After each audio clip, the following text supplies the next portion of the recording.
आप सभी लोगों का स्वागत है हमारे वीडियो में।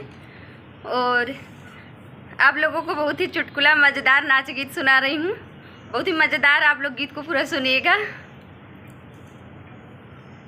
कि ऊंची सड़किया गलियां नीचो बलमुआ मोरे हेराय गइले ना नदी। ऊंची सड़किया गलियां नीचो बलमुआ मोरे हेराय गइले ना नदी।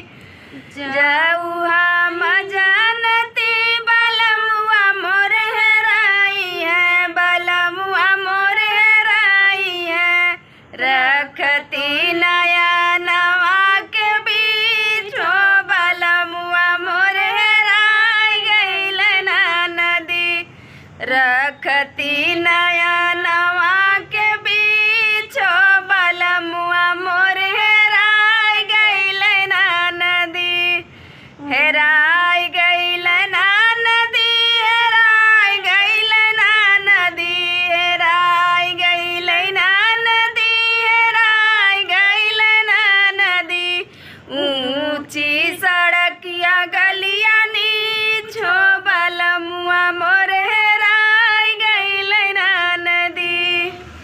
जऊहा मजानती बलमुआ मोरे हेराई है, बलमुआ मोरे हेराई है। रखती हम दिलवा के बीच बलमुआ मोरे हेराई गइले ना नदी। रखती हम दिलवा के बीच बलमुआ मोरे हेराई गइले ना नदी। ऊंची सड़किया गलिया नीचो बलमुआ मोरे हेराई गइले ना नदी।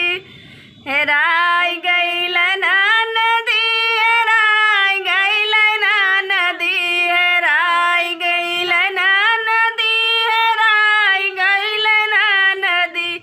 ऊंची सड़किया गलिया नीचो बलमुआ मोरे हेराई गइले ना नदी। जऊहा मजानती बलमुआ मोरे हेराई है, बलमुआ मोरे हेराई है। रखती हम सिंदूरा के बीच बलमुआ मोरे हेराई गइले ना नदी। ऊंची सड़किया गलिया नीचो बलमुआ मोरे हेराई गइले ना नदी। हेराई गइले ना नदी, हेराई गइले ना नदी, हेराई गइले ना नदी, हेराई गइले ना नदी। ऊंची सड़किया गलिया नीचो बलमुआ मोरे हेराई गइले ना नदी। अब लोग बताइएगा कहरवा नाच गीत कैसी है, कमेंट करके